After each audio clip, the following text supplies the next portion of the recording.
we'll be looking at bankruptcy filing trends by chapter in the state of Connecticut. To do this, we have about a dozen charts showing bankruptcy activity in the state going back to 1990. All of the filing data comes from the Administrative Office of the United States Courts.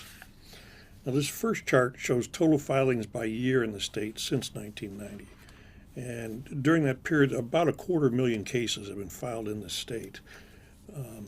In the early 1990s, filings were running 8,000 or 9,000 per year. This jumped up quite a bit in late 1990s, and from, say, 1999 to 2004, filings were running very close to 12,000 per year. They spiked up in 2005, which is the year of bankruptcy reform, dropped way off in 2006, and pretty much every state showed the same pattern. Had a big increase going up through 2010, where filings got back up to very close to where they had been prior to bankruptcy reform, and then have dropped off by about 45% since then. So right now, filings in the state are about where they were back in 1990, and are approximately one half of where they were in the years prior to bankruptcy reform. Now, this next chart or map shows filings relative to population, and the yellow-colored states have very low bankruptcy rates. The reds are very high, and particularly in the southeast, filings relative to population are highest. The northeast, most of the states up here have very low bankruptcy rates, and Connecticut is no exception.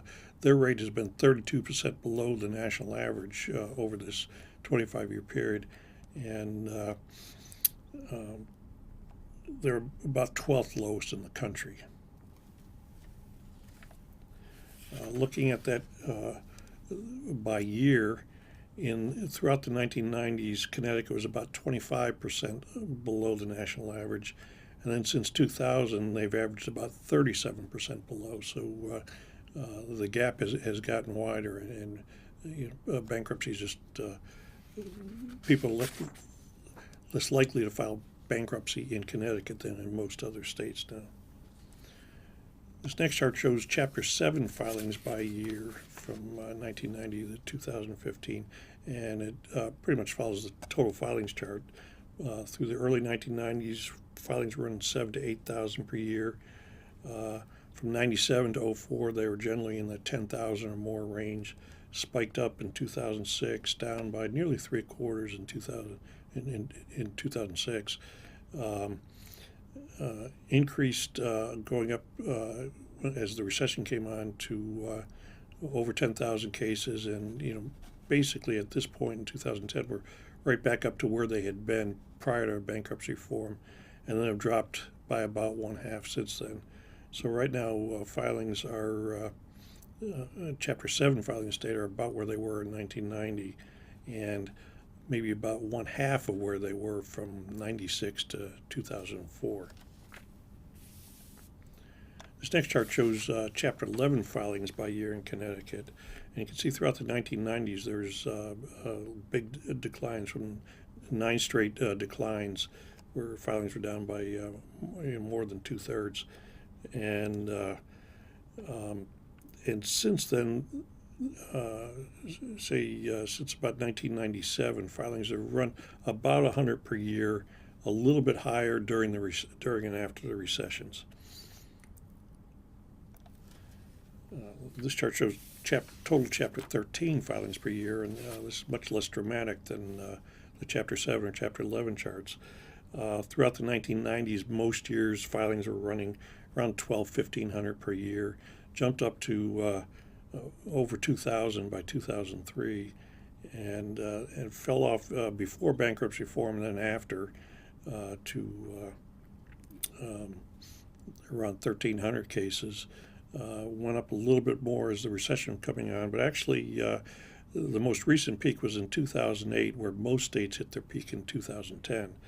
And since for the last 5 years, filing has been right around 1,000 per year. Chapter 13 is in the state. Now this chart shows the percentage of cases filed as Chapter 13, and the national total is kind of hugged the 30% line for most years, with some disruption around bankruptcy reform, and been trending up in the last 5 or 6 years.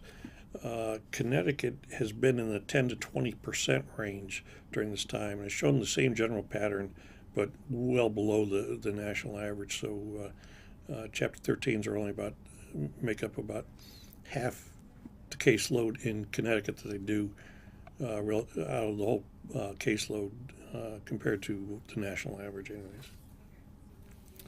This next chart shows the unemployment rate by quarter in Connecticut over years as kind of a proxy for how the economy has gone. And it has followed the national average pretty closely over the years. For the last 4 or 5 years, they've been 0.5% to 1% above average.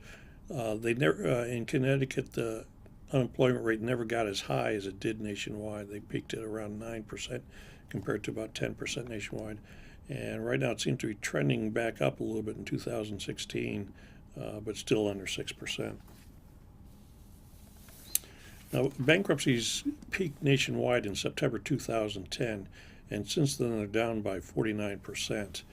Connecticut has followed the same pattern, where filings are down 48% since 2010. Looking at this quarter by quarter, it looks like the biggest declines in Connecticut, the blue columns here, were 2011 to 2013, where most quarters filings were down anywhere in the 15 to 20% range. Lighter declines in 2013 to 15, and right now we've got an uncertain pattern where it looks like you can't tell if filings are going to start heading back up or continue back down. This is through the second quarter of 2016. In the third quarter, they were down about 9% over the same quarter last year. So overall this year, the first 6 months, Connecticut was down about 7% compared to about 6% nationwide. I think the overall projection for this would be that there'll be under 6,000 cases filed this year in the state, probably between 6,000 and 8,000 cases per year in the coming years. So I do see some very modest increases coming. Chapter 11s will stay below 100 most years, and I don't really see any return to the 12,000 per year filing levels that the state experienced prior to bankruptcy reform, unless there is some sort of new reform legislation or another recession hits.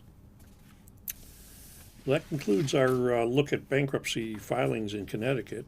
For more statistical information and other information on bankruptcy, be sure to visit the newsroom section of the ABI website at www.abi.org.